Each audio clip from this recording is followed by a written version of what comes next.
Fair, accurate, to the point. This is Montana This Morning on Q2. Good morning, everyone, and welcome to Montana This Morning. Today is Thursday, May 14th. I'm Victoria Hill. And I'm Ed McIntosh, off and rolling for another day. And just as we were talking about yesterday, the longer the week goes, the better the chance we start picking up some rain. Up, up, and up, huh? Up, up, and up. Up, or and up. Down, and down, so and the rain down. can come down, down, down. Yeah. It's starting to sound like a children's song. Let's take a look across the region this morning. We have a few clouds, and so actually some areas of fog in parts of the area. Northwest wind right now at 14 with a 44 on the thermometer officially at the airport. Around the region, similar readings. We just ignore that 5 degrees in Broadus, as we have for weeks now. We have readings in the 30s and 40s, 48 in Forsyth, and also in Miles City this morning. Areas from Billings to the west have the better chance of showers. You see a few of them kind of draping down off the mountains through the overnight hours. The rest of the state, very similar. We're going to be looking at the chance of some showers across the area, and these little waves keep moving through, especially through central and western Montana, and that'll start to fill into the eastern plains as we get into the next couple of days. Also some areas of limited visibility and foggy conditions reported around Glendive as of a few minutes ago. Been watching that through the morning.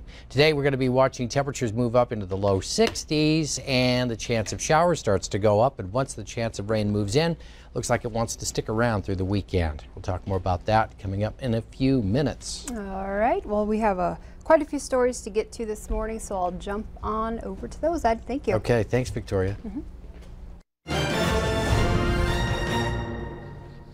Topping our news this Thursday, we begin in Philadelphia. All eyes are on the engineer of the Amtrak train that derailed Tuesday night, killing several people. CBS News has learned the engineer's name is Brandon Bastian. An initial review of the train's data recorder shows it was going 106 miles per hour when Bastian apparently pressed the full emergency brake. There was a 50 mile per hour limit at the curve where the train went off the tracks. In state news, after entering a not guilty plea, a judge must decide if the teenager accused of stabbing 3 college students in Havre earlier this month should be tried as an adult or juvenile. 17-year-old Justice Brown appeared via video from the Cascade County Juvenile Detention Center on Wednesday. He faces 3 counts of attempted deliberate homicide. Court documents allege that on Saturday, May 2nd, Brown broke into a Havre apartment and attacked 3 people, stabbing them multiple times. Brown's public defender asked the court for a psychological evaluation of the teen.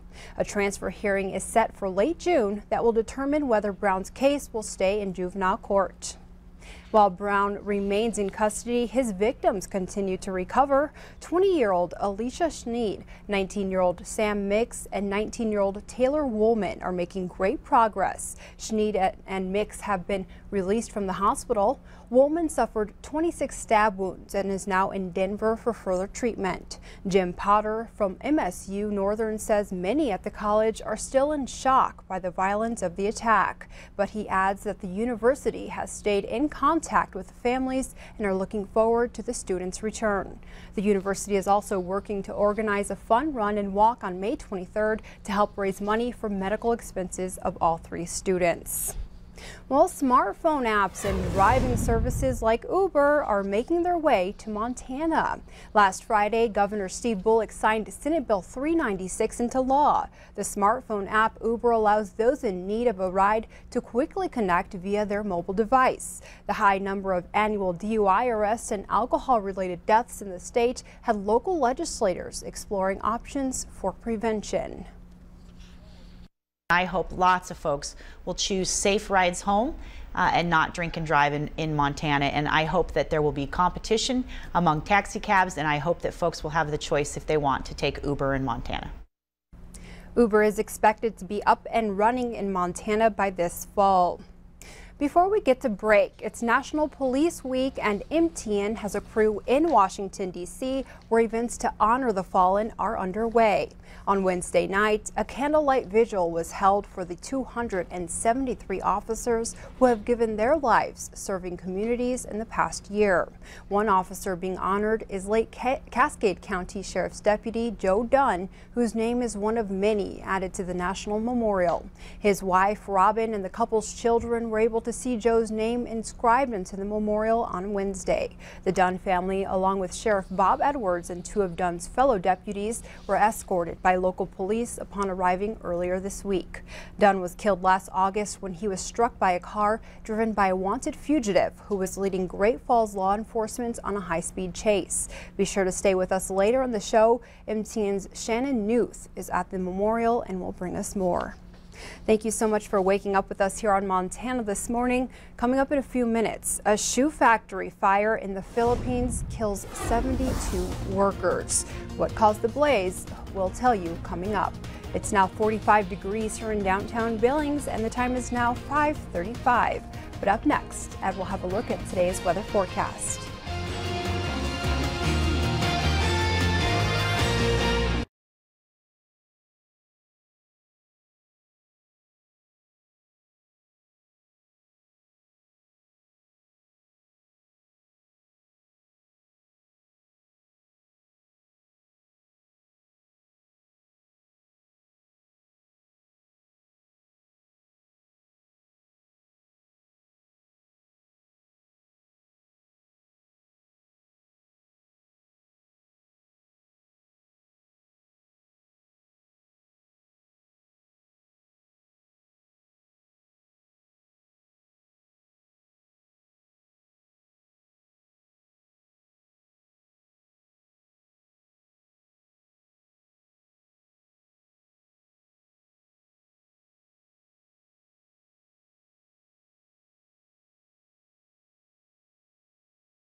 Temperatures today warming up into the 60s by later in the day with a mix of clouds and sun. As the day goes on, we pick up a better chance of showers by later in the day. And this week we are observing Craft Beer Week. Whoa, that one slipped right by the radar. Thank God I have friends like you, Ed. Where have you been all week? Don't tell me you haven't been celebrating, because we have. Without me? Yeah, every day after the show. Where have you that? been? I'm kidding. We haven't been. Yeah. Now We have a lot of beer. great local breweries We here. do. We do. We We're really very do. lucky in that. Yeah. And it's well known, I guess better known than I thought. You know, when I go back home to Chicago and I talk to my friends, that's one of the things they ask about. So we're very lucky here in Billings and Montana Yeah, to we have so are. many Yep. at our fingertips. And for farmers, I mean, those craft breweries are yeah. using a ton of locally grown barley, That's right. which is good news for them too. Good for everybody all Good around. all the way around is Beer right. makes it happy. Beer makes the farmers happy. Win-win situation. Beer makes Russell happy. Sure does. Nobody loses. Okay, back to business. What do you have? Well, another ingredient of beer is water, and we're going to talk about waters of the U.S., which isn't so popular with farmers these days. So we're going to talk about that, and a couple of John Deere dealerships here in Montana have merged. We'll tell you who they are. Okay. Okay. Follow that up. You have lots of water to talk about too, don't you? I do. Thought you were referring to perhaps something I was retaining. Let's take a look. We got showers. We got an upper low here. This is coming off the California coast and continuing to push in these little waves. So these ripples come up from this upper low. Let's just put it into the True View forecast for today. So we've got one low that's pulling up a little bit of moisture here. This is the big boy that continues to influence our overall weather as we get into the next couple of days. So wetter weather will start to move in for this afternoon and this evening. Yesterday we talked about isolated but potentially strong storms. Today, we're going to talk about the potential for showers, thunderstorms starting to develop, and still could have the potential for some hail and some gusty winds, especially coming off the mountain foothills. Not so much under the plains, and eastern Montana remains drier. So as we take this ahead, that moisture starts to wrap back around. Here we are by later tomorrow. Now we're starting to pull in a better chance of rain, but we're also going to have these periods where it dries out, then another loop of moisture comes back around again. Here comes that second low. It'll push some higher elevation snow in, especially Saturday night into Sunday, and just keep the chance of showers going off and on through the weekend. By the time you think it's all done, then there'll be another round of rain that could move in. So the trend will be cooler and wetter over the next few days. 1 to 3 inches of total rain possible through Sunday. Most of the area, we're going to be talking more in the order of perhaps 1 inch to 2 inches of rain, but isolated areas could see a little bit more than that. This morning, we're looking at readings mainly into the 40s to get started, as chilly as 32 in West Yellowstone, 35 in Butte. Drier across the eastern plains, but there's enough moisture available, and this is part of where our weather picture is coming together. We have these areas where we have some foggy conditions, hazy around Glendive now. So there's enough moisture already available, so as these disturbances come through, it's easy to start getting these showers and thunderstorms going. Temperatures today will be mainly into the 50s and 60s for the afternoon highs. Area showers will start to develop, especially in western Montana, with isolated thunderstorms through the afternoon. A lot of this will be in southwest and south central Montana. Then the eastern plains will start to pick up on more of the rain from, say, Forsyth, Miles City, Hysham, Hardin, Coldstrip, Broadus tomorrow, with a mix of clouds and sun during the day. Showers and thunderstorms will be a little more of the story as we start looking into the eastern part of the state. And then overnight, mostly cloudy to cloudy with area showers and isolated thunderstorms across the region. More numerous showers and thunderstorms for tomorrow with the temperatures today. A good chance of hitting the 60s. That 64 might even be a little on the low side depending on how fast the clouds build in. And then in the 50s with showers continuing through the weekend. 5:42. Russ has a look at farm and ranch news.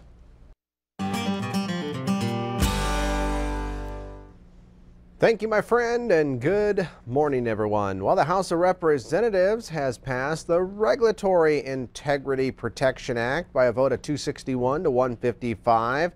This bill would force the EPA and the Army Corps of Engineers to stop moving forward with the proposed waters of the U.S. rule. House Agriculture Committee Chairman Mike Conaway says the rule in its current form is a massive overreach in authority that'll impact nearly every farmer and rancher in America. Now, the White House has declared its opposition already to the House bill at the end of April. A similar bill, though, has been proposed in the U.S. Senate, but the House bill will now also be sent over to the Senate for consideration there. And a couple of multi-generational Montana John dealerships are merging. Moody Implement, headquartered up in Lewistown, and Frontline Ag, with its main office in Conrad, will now be known as Frontline Ag Solutions. The merger is expected, they say, to further enhance the advantages that the combined operations can offer to its customers. You know, I think there's really a benefit from each stage of the game. You know, if you will, from the sales perspective, we'll just have more inventory to talk about with our customers. If you're talking about parts, same piece there. You know, we like to have a good selection of parts, but we can't stock one of everything. But where we may not have it, somebody close might, and you know, we can really help our guys get back up and running faster. Same goes with our service department. And if you'd like to learn more about this merger that was just announced this week, and even to check out their brand new signage, again, Frontline Ag Solutions, you can visit us online at northernag.net. You'll also find lots and lots of other ag stories, plus all of your agricultural markets, calendar events, and more.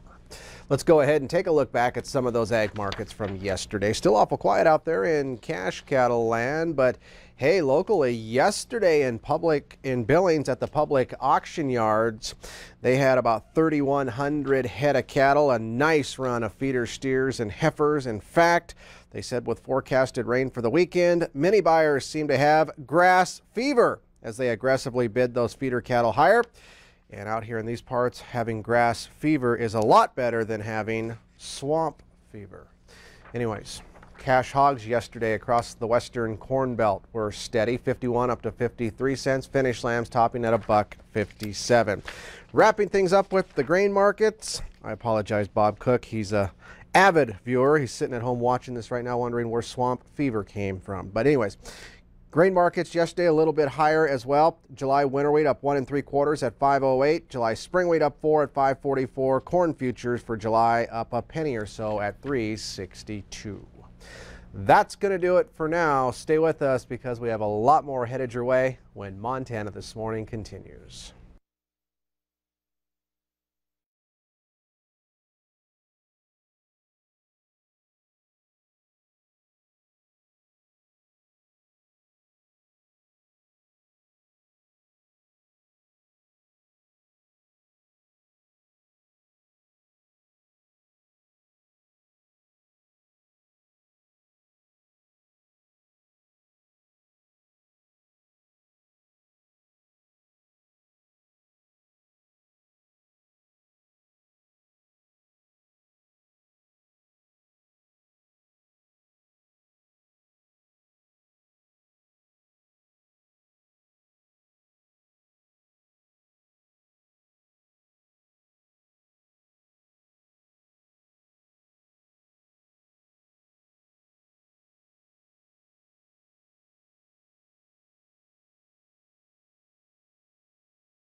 Good morning, everyone, and welcome back to Montana This Morning. The time is now 5:49, and wow, just take a second to look there at your TV screens. View from our First Interstate Bank iCam. Pretty cloudy over the city this morning, so don't expect much sun when heading out the door. Let's take a look at a few stories from around the world. A fire that engulfed a footwear factory in a suburb of the Philippine capital has killed 72 people. Authorities say many of the dead were recovered from the second floor of the building and believe people had become trapped there. The city government said initial investigations indicated the fire was caused by sparks from welding work on the factory's gate that set chemicals in nearby containers on fire. The chemical compounds were for the production of rubber slippers.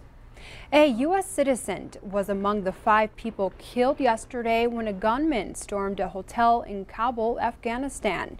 The siege started when gunmen attacked the Park Palace Guest House Hotel, firing their weapons and trapping guests. It took 5 hours for Afghan special forces to kill the 3 men behind the attack and free about 50 people from the hotel. Of the dozens rescued, at least 5 people were wounded. The identities of the victims have not been released, and the Taliban claimed responsibility for the attack. And last, in Newport Richey, Florida, a driver and a funeral director are out of work after they were caught parking their hearse at a donut shop with the body of a veteran inside. A local resident couldn't believe what he saw, so he started recording with his cell phone. The body of Army veteran Lieutenant Colonel Jesse Coleman was on its way to his service when a driver and a funeral director decided to make a stop. The president of Veterans Funeral Care says this pit stop for a cup of joe goes against procedures. The veteran's widow says she was disappointed by the coffee stop but did not want the 2 men to be fired.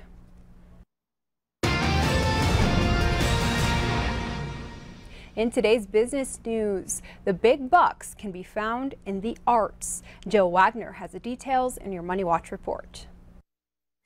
Walmart is testing a new unlimited shipping service for online shoppers. It costs $50 a year and orders would arrive in 3 days or less. Walmart's new service could compete with Amazon Prime, which costs $99 a year for unlimited free shipping. For now, Walmart's service is invitation only.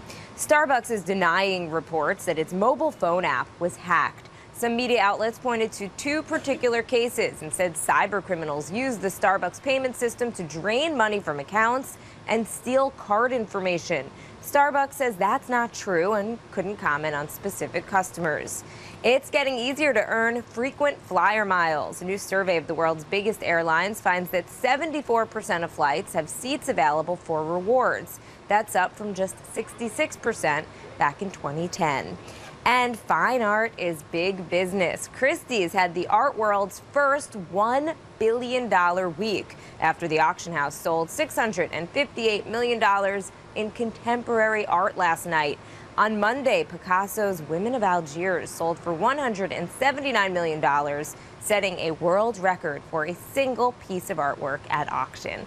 And that's your CBS Money Watch report. For more, follow me on Twitter at Jill Wagner CBS. At the New York Stock Exchange, I'm Jill Wagner. Okay, we've got cloudy skies here in Billings, but that doesn't look like that's the case in New York, right? No, as we take a look now, here is a look above the city. That's either John Artisan and Chopper 1 checking out traffic over Laurel, or else look downtown around the New York area. Come back, take a look at the forecast up next.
Around the region, here's what's happening nationally today. We've got a lot of rain starting to move in from St. Louis up towards the Twin Cities, and the threat of thunderstorms, especially in the green shaded areas for later today, and those yellow shaded areas where we can see some stronger to severe storms. And there's also some areas here through Utah, Colorado, southern portion of Wyoming that has some potential for stronger storms as well. For us, we're going to look at the influence of the system continuing to push up a bit of moisture. We could have isolated storms that could create a bit of hail and some gusty winds for this afternoon, especially coming off the mountain foothills. We're really going to favor the western half of the state for the better chance of rain, staying drier from Billings towards the east through the day today. We'll pick it up on our True View forecast for you. Here's little bands of showers that are moving through, and like spokes on a wheel, we'll continue to watch some of this moisture ripple through the area. And we'll look at a line today from around Great Falls, Billings, down towards Sheridan, Wyoming, where we have the better potential for late afternoon, evening showers or thunderstorms. By tomorrow and even overnight, we'll start to push more of that energy over here into eastern Montana and create a few more showers and a downward trend on the temperatures. Warmest day will be today. Then we'll continue to create more rain, take it into Saturday, and you can see that system start to lift up and create even more rain showers here as we start looking into the region. So much of the area could be looking at 1 to 2 inches of total rainfall and some pockets of up to 3 inches possible. Here's how things look for temperatures today, mainly into the 60s, better chance of rain and isolated thunderstorms across western and central Montana, and then less chance as we start looking into the eastern plains. The Billings forecast for today, temperatures into the 60s for a high, then cooling into the 50s with a better chance of rain over at least through Sunday. 5:57 headlines and current conditions up next.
Fair, accurate, to the point.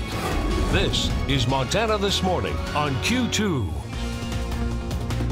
Good morning. So happy to see you with us, joining us on Montana This Morning. Today's Thursday, May 14th, 2015. I'm Victoria Hill. And I'm Ed McIntosh, as we've got some low clouds, some visibility problems this morning. Area rain showers will increase as we get later on in the day, but we could have some breaks of sun too. We're going to try and have a little bit of something for everybody. Right now in the Billings area, the haze has moved in just a little bit. We've got 44 with a northeast wind at 10 miles an hour. The humidity up to 85%, so you can see some of those conditions around us. But it's an indication of the moisture that's starting to stream into the area. So we have readings as cool as 36 in White Sulphur Springs, 37 outside of Red Lodge, and the rest of the area into the 40s, 37 also in Sheridan. Almost missed them. But there's also these little bands of showers that are going to start to move in, especially from Billings to the west or through the day. Across the rest of Montana, morning readings are mainly into the 40s, 35 in Butte, 39 in Dillon this morning. These little impulses will continue to wrap, especially into the western and central portions of the state, and then start to fill in the western portion of Montana, or rather eastern Montana, as we get into tomorrow. Areas of fog this morning here and there across the region, and we're looking at temperatures warming up. There's a chance of hitting the low 60s today as the clouds increase and bring a better chance of rain. And today we're observing part of National Craft Beer Week, especially with all the great local breweries that we have. Nice to sample some of the things that are out there, and you never know what you'll come across that you might like. Absolutely. There's lots of choices here. Montana ranks 3rd overall in the number of breweries per capita. Okay. So, wow, that's a lot of breweries. There are. It is. And I bought my brother a shirt last year, I think it was for his birthday, from our local brew pub here, and he wears it in Chicago, and so people go up to him and try to start conversations about craft beer, and he's like, I don't know anything, I'm just wearing the shirt. So yeah, so it's a conversation starter too. Lots to be covered there, and growing industry, that's for sure. That's for sure. And home brewers too. Yes, definitely. Okay, Ed, well, I have a few top stories I'll get on over to. Okay, thanks, Victoria. Our top story this Thursday morning, investigators are now trying to figure out why the Amtrak train that derailed in Philadelphia was traveling more than twice the speed limit as it headed towards a sharp curve. The crash killed at least 7 people. Don Champion is in Philadelphia, where emergency teams are removing debris from the tracks. Crews used heavy machinery overnight to remove the wreckage of Amtrak 188 from the derailment site. The train cars are being moved to a secure location for further inspection. 2 days after the deadly accident, the actions of the engineer operating the train are being scrutinized. CBS News has learned his name is Brandon Bostian. An initial review of the train's data recorder shows it was traveling at 106 miles per hour along a sharp curve when it should only have been going 50. There's no way in the world that he should have been going that fast. All 7 of the train's cars went off the rails shortly after leaving Philadelphia's 30th Street station Tuesday night. At least 7 people were killed and hundreds of passengers were hurt. NTSB investigators say they have not interviewed Bostian yet. We plan to interview the engineer at the first opportunity that we can. We want to go back and look at the operation of the train. Aside from looking at the actions of the engineer, the NTSB is also taking a close look at the condition of the tracks here at the derailment site. Investigators also plan to examine video footage from forward-facing cameras attached to the train. Tuesday's derailment is Amtrak's deadliest accident in 16 years. Don Champion, CBS News, Philadelphia. We're also told Amtrak's Northeast route carries more than 750,000 passengers a day from Washington, D.C. to Boston. For now, service between New York and Philadelphia remains shut down in both directions until further notice. Developing in Billings, a suspect who came face to face with his potential victim's handgun the other night is still unidentified and on the loose. Billings Police Lieutenant Casey Hafner says he does not believe the suspect was injured, as both bullets were found and no blood was discovered. The incident unfolded around 11 p.m. Tuesday night on the south side at 54 Van Buren Street. A woman told police she went to her car to grab her purse when she was attacked by a man and knocked to the ground. That's when the woman pulled out her handgun and fired twice. We spoke with Billings Police Sergeant Jay Berry, who says before pulling the trigger, there are a few things you should ask yourself. Would another reasonable person, given the exact same circumstances, have used deadly force in that situation? Are you willing to take another person's life? If not, a firearm may be useless to you. And the woman has not been able to identify her attacker. Anyone with information is asked to call the Billings Police Department. Turning to the crime beat, the most violent county in Montana is home to less than 1% of the state's population. The FBI's most recent report on violent crime finds Toole County, which has a population of just over 5,000, tops the list. Now here's a look at Montana's worst counties when it comes to violent crime. Toole County reported 525 crimes per 100,000 people, followed by Broadwater County, significantly lower at 369 crimes per 100,000. In northeastern Montana, Sheridan County is fourth and Muscle County comes in next. You can find the full report on our website at KTVQ.com.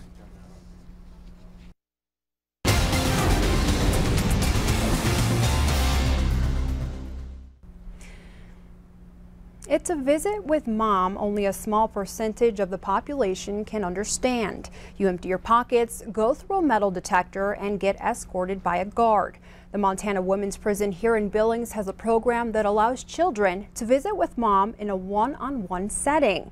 Although it goes on behind closed doors, this morning I take you on special assignment to learn more about the program that has a community-wide impact. An unusual sight at the Montana Women's Prison, the pitter-patter of little feet fill the hallway. Once a week, Mary Johnson reunites with her children. Hi, guys.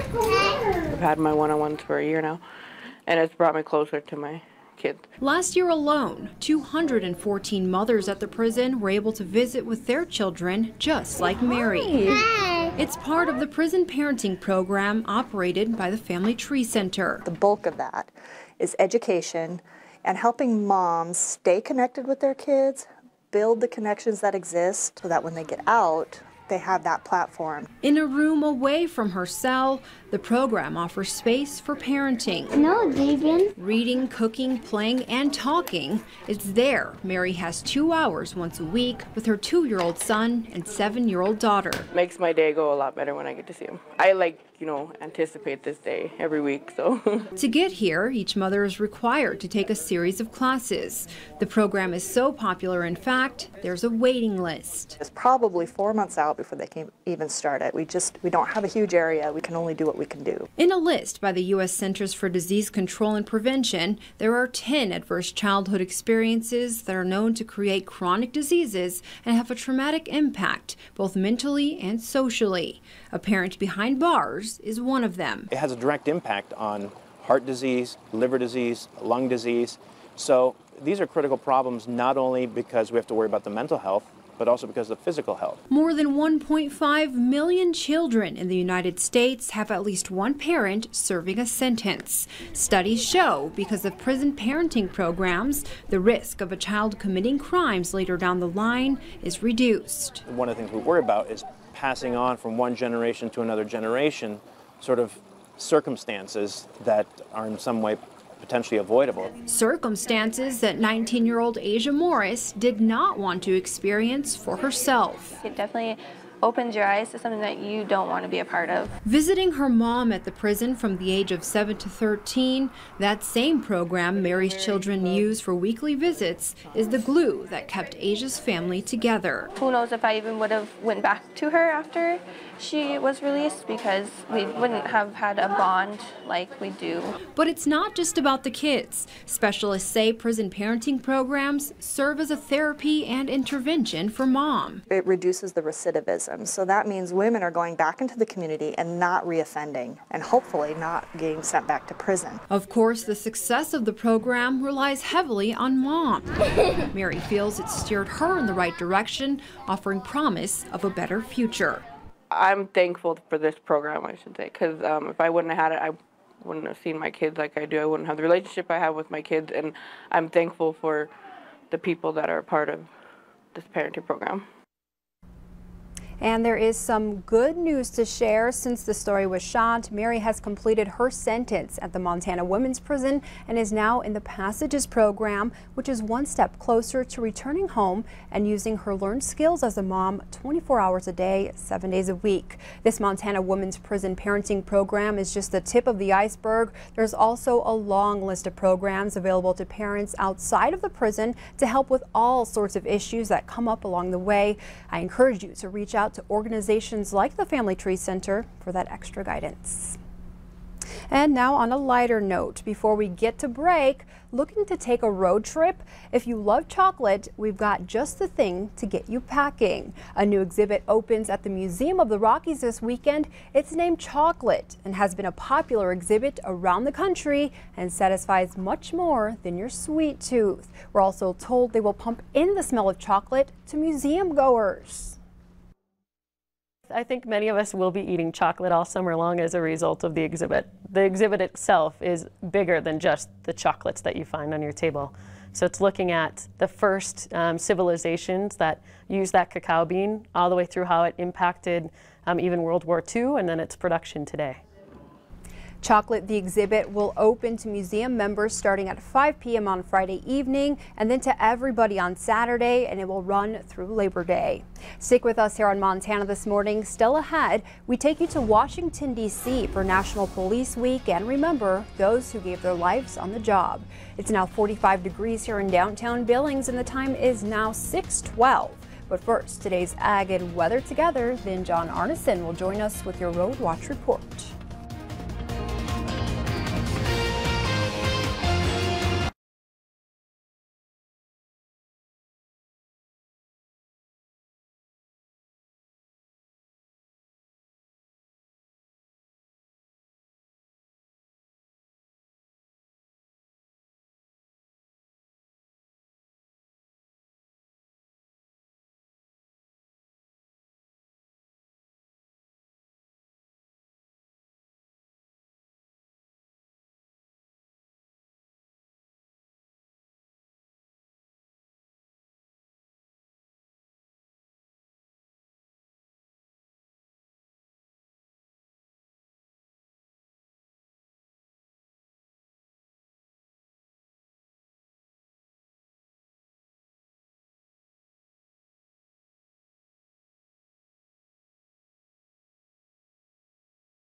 And welcome back to Montana This Morning. It's time for Ag and Weather Together. And Ed, we're out of the studio. We're actually downtown Billings this morning. That's right, the Habitat for Humanity Restore, 1617 First Avenue North. Jim Willingham, the director, is here with us today. Jim, first, let's just talk about the surroundings here and about the Restore. You know, what a great thing we have here. The Restore is just phenomenal place here in Billings where people can come and buy new and used building materials and home improvement supplies, and we offer it at a very low, affordable price. And the great thing about it is that all the money, all the sales that are generated here goes directly to fund our home construction program for the 4 homes that we build each year here in Yellowstone County.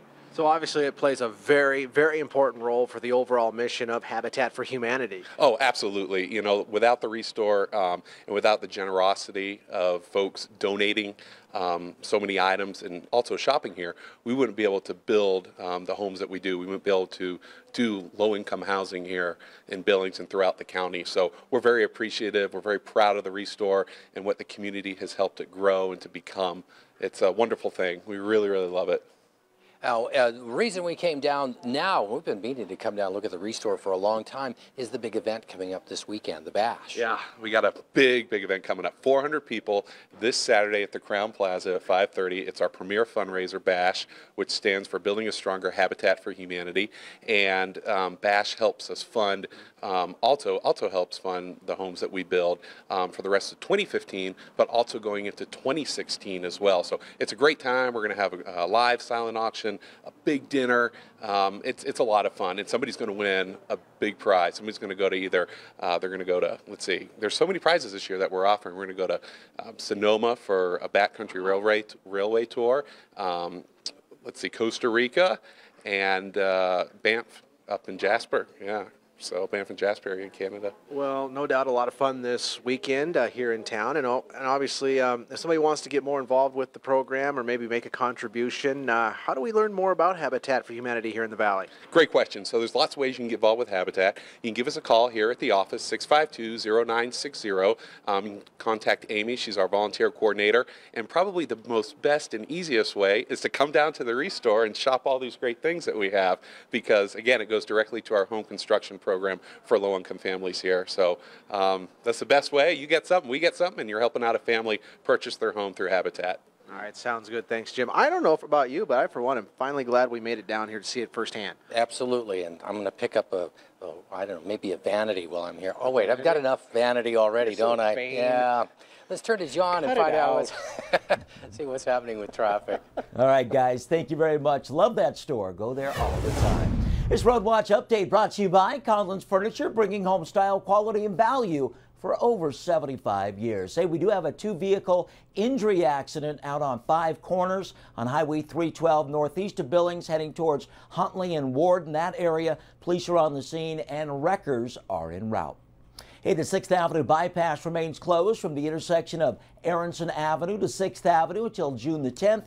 Detours in place utilizing Main Street. And an asphalt removal or rotomilling and paving project that continues on 64th Street West from the intersection with King Avenue West and proceeding south to Danford. Traffic control devices are in place there. And the Bench Boulevard US 87 intersection project continues with workers and equipment throughout the area from Wicks Lane to Main Street. Now also the junction where 87, 312 and Main all come together. That is congestion in that area, possible flaggers out there, and certainly reduce speeds. And finally this morning, a storm sewer insulation project that continues out on 4th Avenue North between 23rd and North 15th Street, and on North 15th between 4th and Montana Avenue. Now, some work will also stretch to Minnesota at 15th Street. Stay with us. We got a lot more Montana This Morning coming up right after this.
with water vapor imagery, and these are the satellite images that show us where most of the moisture is. Anything in those pink shades really a highlight today, and this is starting to tap into some Gulf moisture coming up from the Gulf of Mexico, so it's starting to push up our direction. In fact, there's enough moisture to our south. These green shaded areas around Salt Lake City and then south down into Texas have the potential for strong to severe storms. We are also watching this upper low coming onshore from California that's acting as the impulse that's pulling some of this moisture up this direction. We have the secondary low here that will continue to pull up more showers, thunderstorms as we get later into the afternoon, especially areas from Billings to the west through southern Montana has a better chance of picking up some showers, thunderstorms, and a few of these storms coming off the mountains even potentially could have some hail up to maybe 1 inch in size and some gusty winds. We mentioned it yesterday and it was very limited. Today there's still some potential into the mountain foothills, but the showers will be a little more frequent today, and then even more so as we get later into the weekend. Wrapping more of that moisture back around,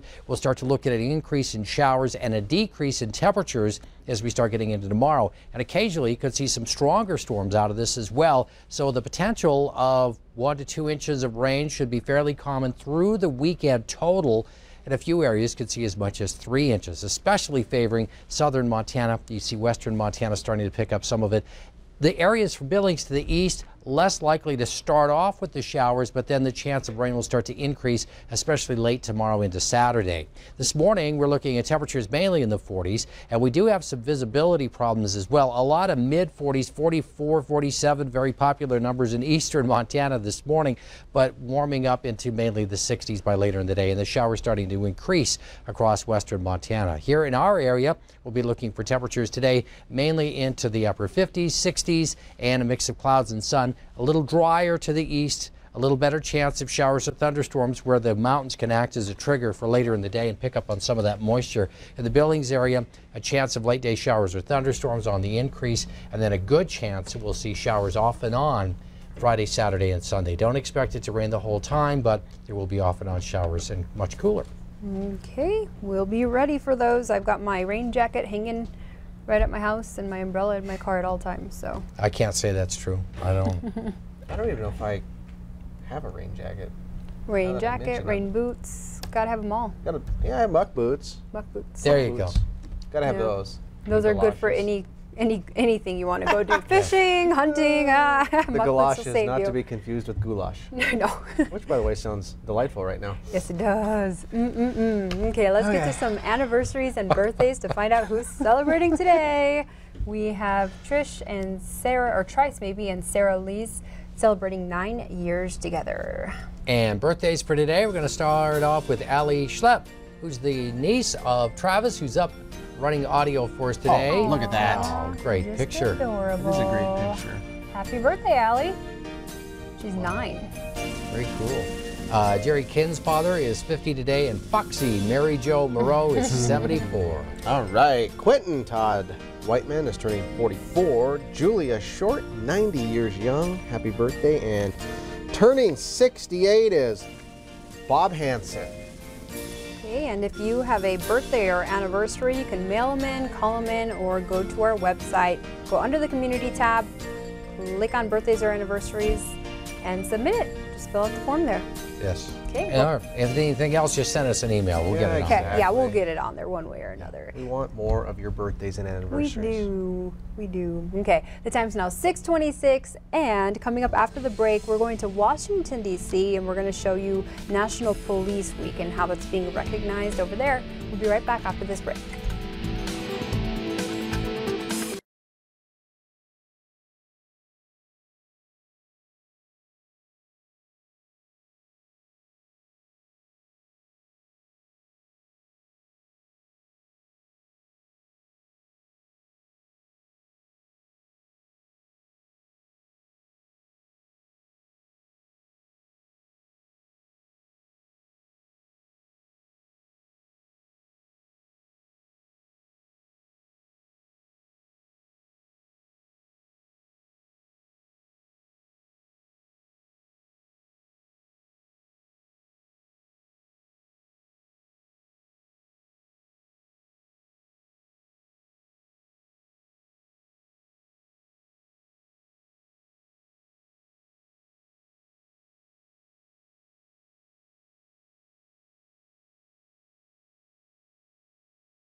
Welcome back. The time is now 6:29.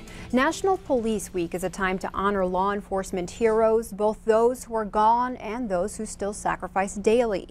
MTN's Shannon Newth is in our nation's capital with more from one of the week's main events, the Candlelight Vigil.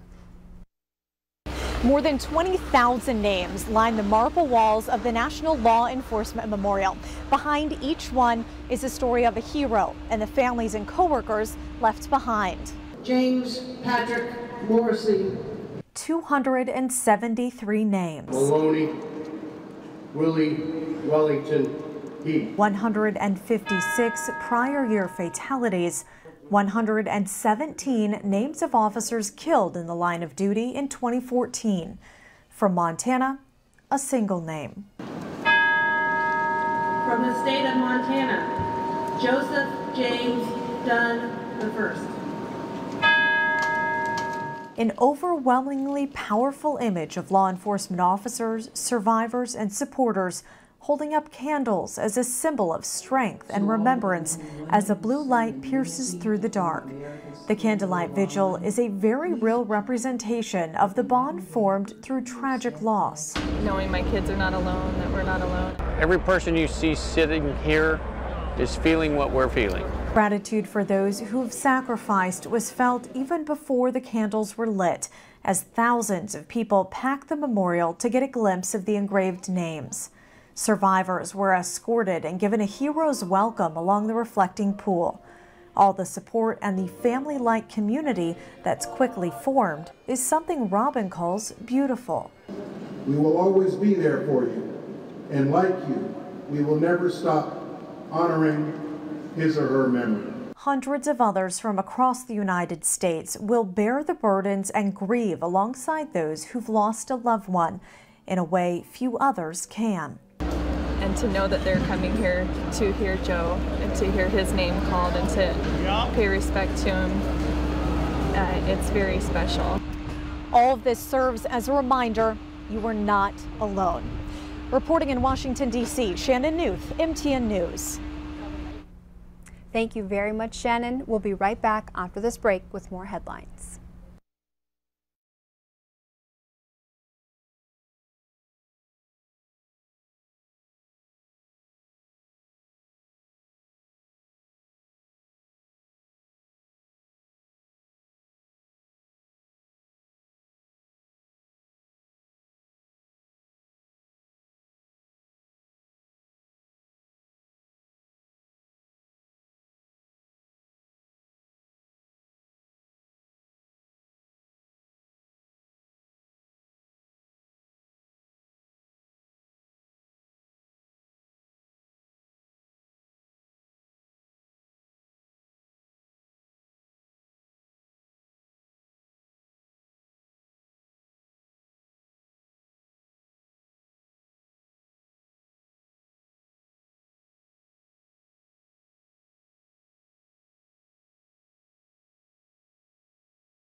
Welcome back, everyone. The time is now 6:34. There's a look from our First Interstate Bank iCam over Grand Avenue. Pretty breezy and hazy out there this morning as you make your way out the door. But Ed says there is a chance we will see some sunlight today, so I'll be waiting for that sunlight. Let's take a look at a few stories from across the U.S. The search continues for a U.S. military helicopter missing in Nepal. The aircraft carrying 6 Marines and 2 Nepal soldiers disappeared Tuesday while delivering aid to earthquake victims. The development came on the same day Nepal suffered its second major quake in less than 3 weeks. Thousands of people in the country are demanding relief from the government. New England Patriots quarterback Tom Brady has until this afternoon to appeal his 4-game suspension. The NFL penalized Brady Monday and fined his team $1 million for his role in deflating footballs during the AFC Championship game. The NFL must decide whether to hear Brady's appeal within 10 days. 12 men and women have begun the process to decide if Zohar Tsarnaev will live the rest of his life in prison or die for his crimes. The jury has already convicted Tsarnaev of all 30 federal charges against him. 17 are capital charges and carrying a possible death sentence. If even one juror votes against the death penalty, he will be sentenced to life in prison. 3 people were killed and more than 260 were injured by the 2 bombings at the 2013 Boston Marathon. And last, a teenager is officially the youngest person in the state of Maryland to become mayor. A 19-year-old Brandon Paulin was sworn in as mayor Tuesday in the city of Indian Head. He beat out the closest candidate by 54 votes. Mayor Paulin believes he can help the city with some solutions. So Ed, tell me, what do you think? I mean, would you ever have dreamed of taking on a job as serious as this? At the age of 19, there he is. He's still got on braces and Yes. he can't even take part in craft beer week or anything like that. So It's true. Yeah, he's going to lead the town, though. Maybe it's a better thing that the leader of town can't take part in craft beer week, but it looks like he's ready to go. He's looking all business there. There he is. No, I'm sorry. Not at 19. Wouldn't have done it.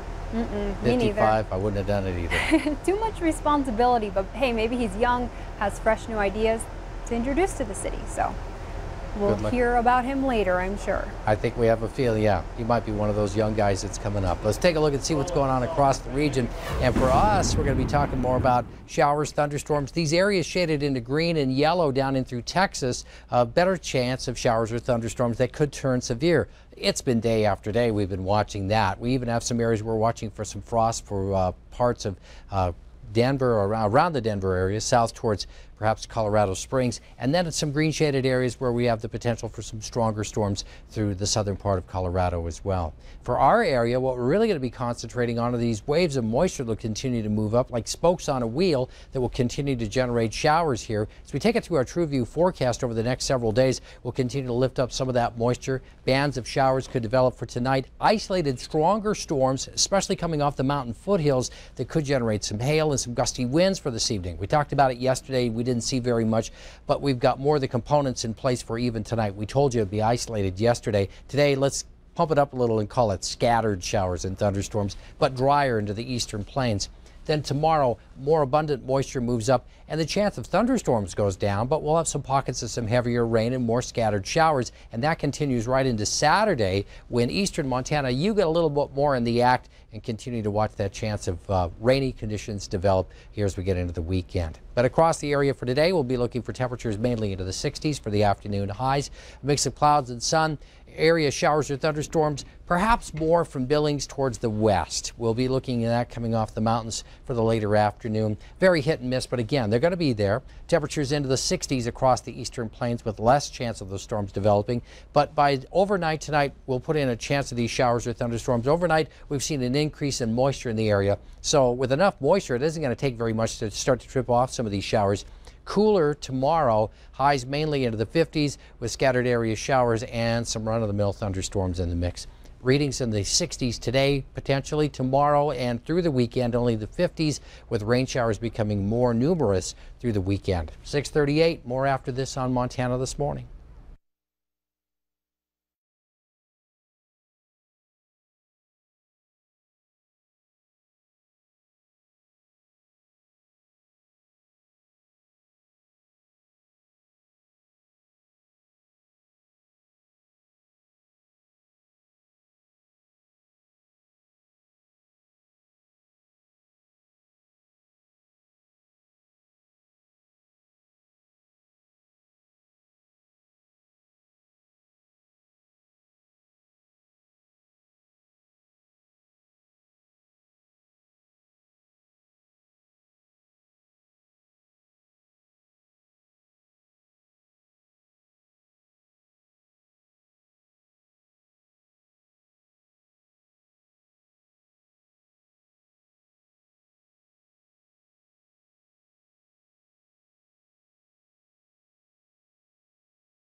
Welcome back. The time is now 6:41, and Ed, for today's trending story, we're going to take a look at a gadget that's gaining popularity. Gadget. Love gadgets. Gadgets. You know, drones have become pretty popular, but there's a new drone coming out, and it's called the Lily camera.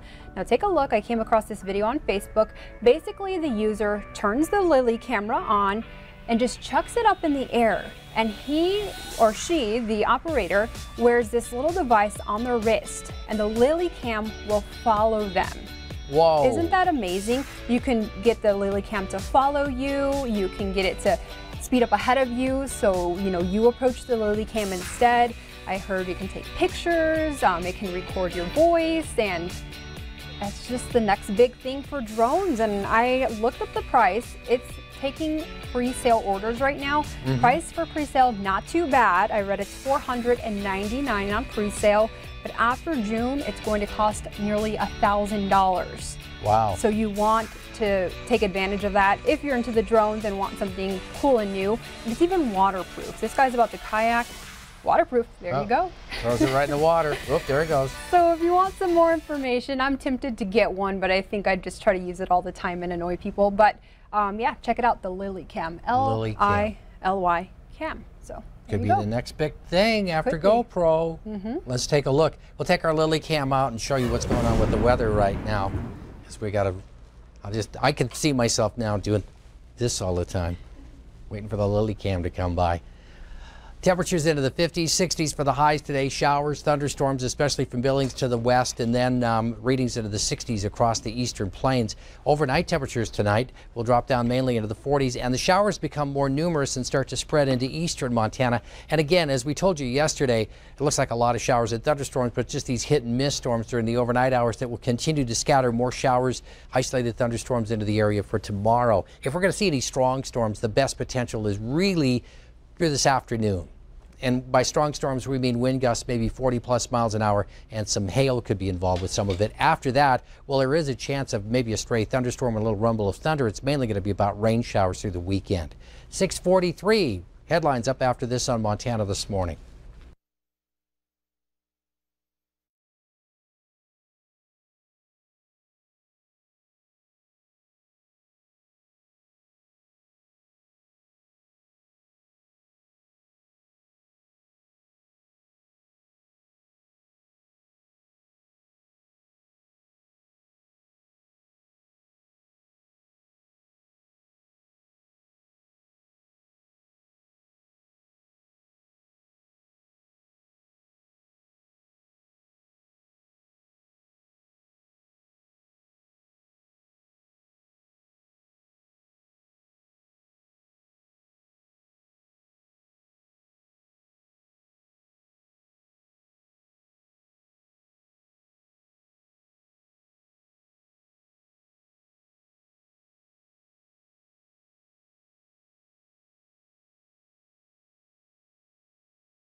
Welcome back. The time is now 6:46. So glad you're joining us here this morning on Montana This Morning. There's a hazy look over the city of Billings, but there is a chance the sun might peek through a little bit later.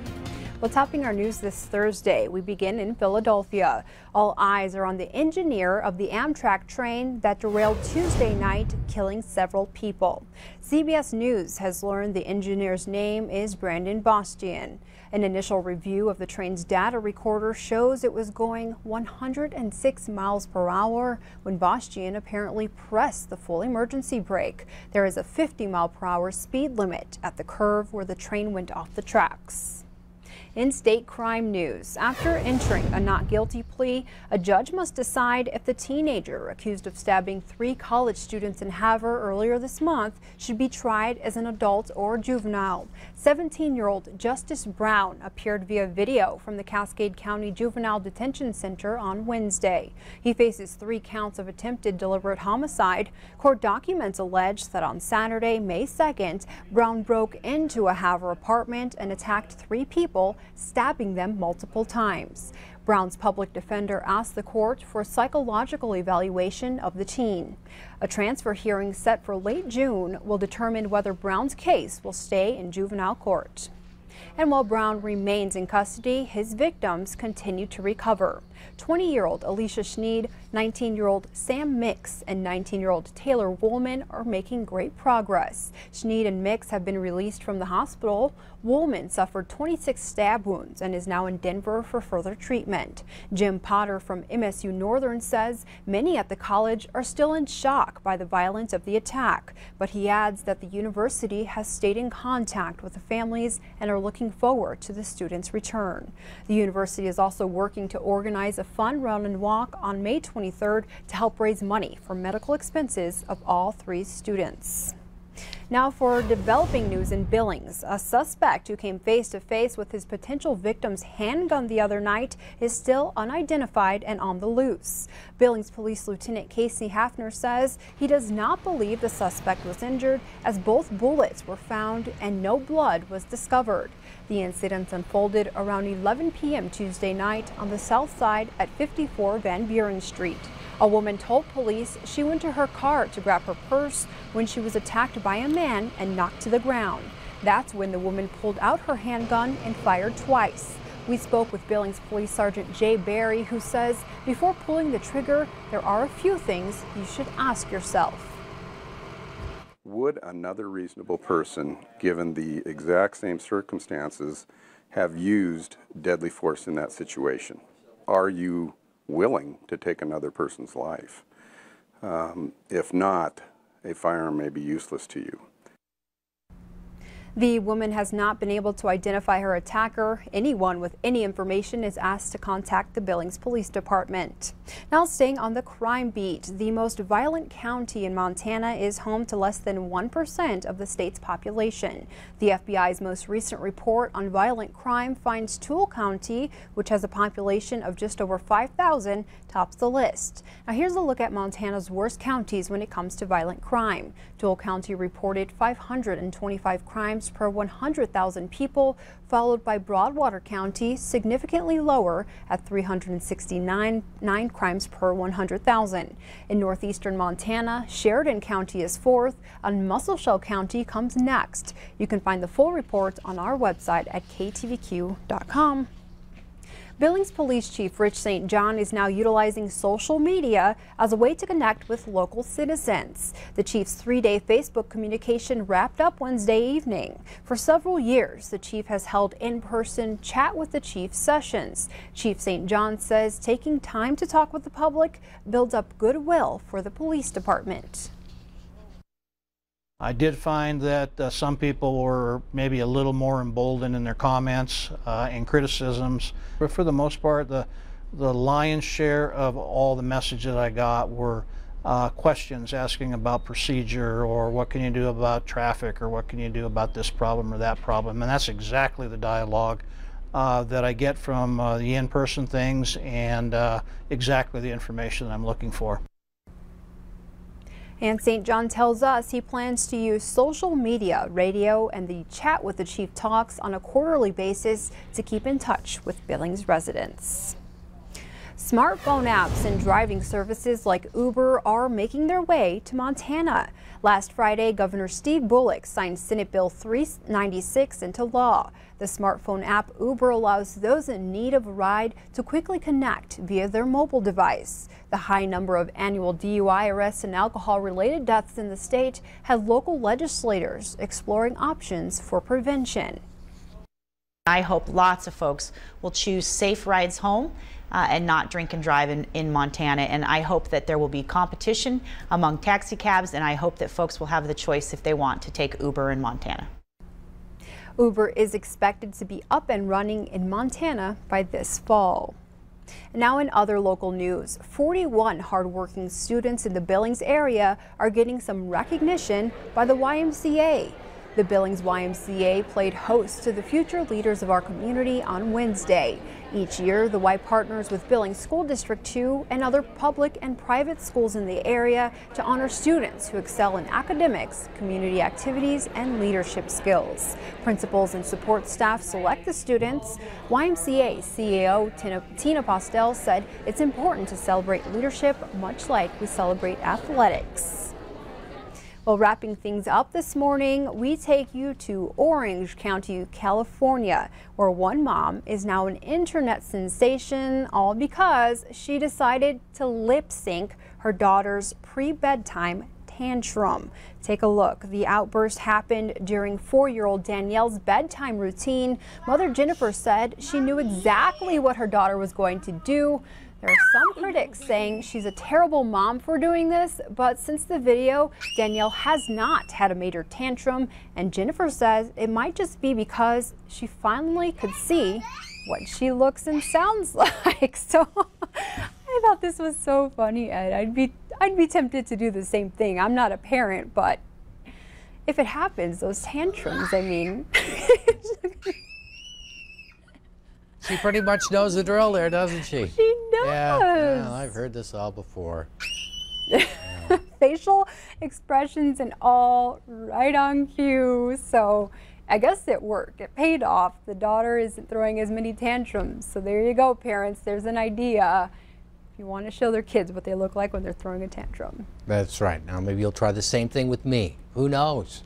Throw little weather tantrums from time to time. Here we go. We've got, we're going to start off with water vapor imagery. The area is shaded into the pink here today. Show where we have a lot of moisture that's streaming up from the Gulf of Mexico, and that will continue to feed into Wyoming and eventually up into Montana. We've already got a fair amount of moisture. We've got some areas where we've already had some fog being reported here today. And at the same time, while we're bringing up the moisture, we're rotating around this upper low that's continuing to bring those impulses up. So like, it's basically like spokes on a wheel to keep dragging these little disturbances up and keep the chance of showers going.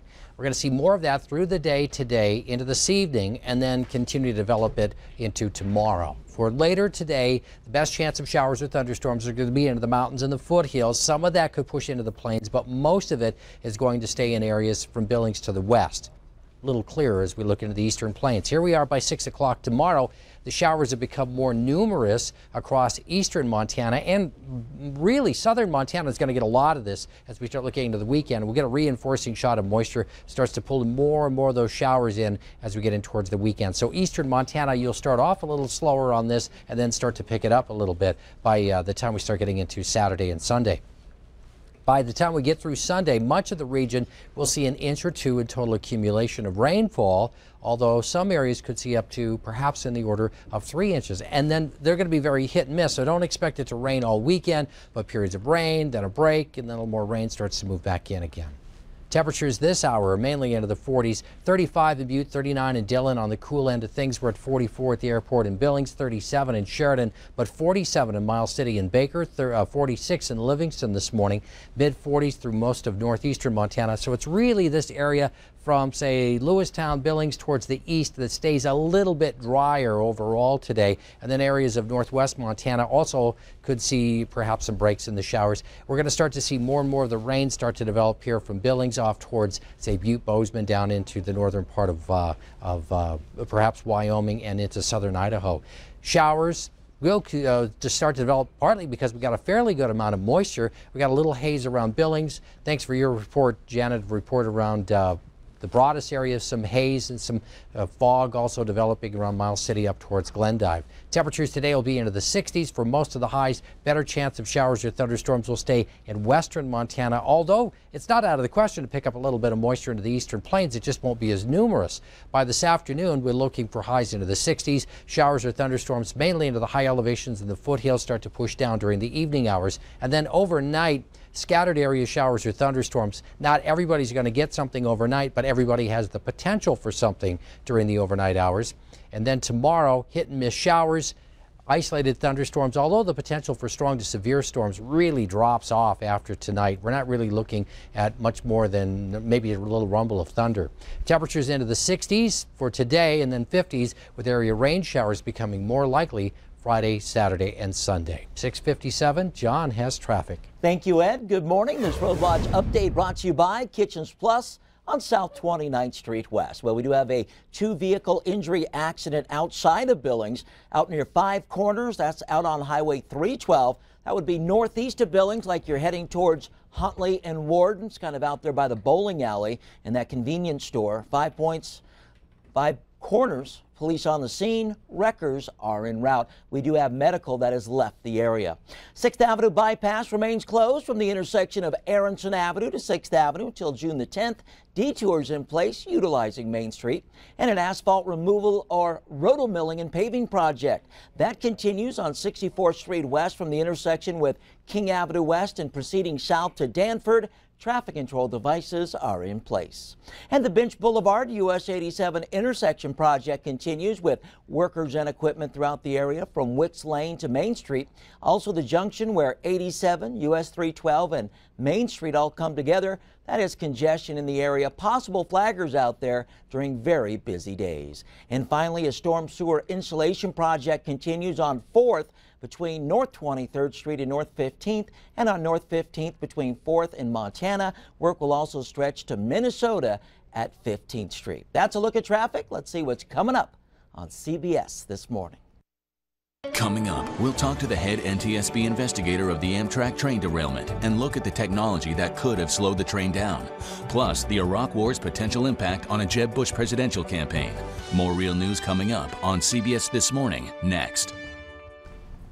Okay, so a big event is coming up, I understand, in Miles City. Yeah, the 65th annual world-famous Miles City Bucking Horse Sale Is it already? Gets underway today and runs through tomorrow. And Lane Nordland, who's a part of the MTN family, Northern Egg Network, is going to be down there for us. And I think he's actually going to try to get us a report. Get it early. For tomorrow morning. Awesome. That's right. I can't wait to see it. Yeah. I've never been to that sale, but I hear it's quite the experience. Oh man, you gotta experience it. That's for sure. That's right. It is an experience. It's true. Okay, what do we have here, guys? And then also we were talking with Jim earlier in the program about the fundraiser for Billings Habitat for Humanity. You go to the website there, get information about the fundraiser that's coming up this weekend. That's always a lot of fun too.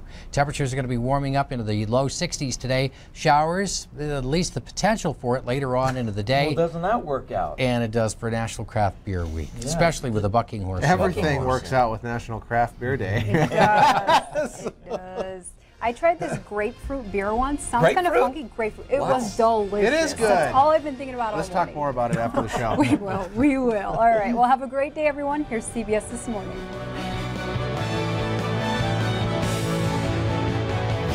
Good morning. It is Thursday, May 14, 2015. Welcome to CBS This Morning. Investigators focus on the engineer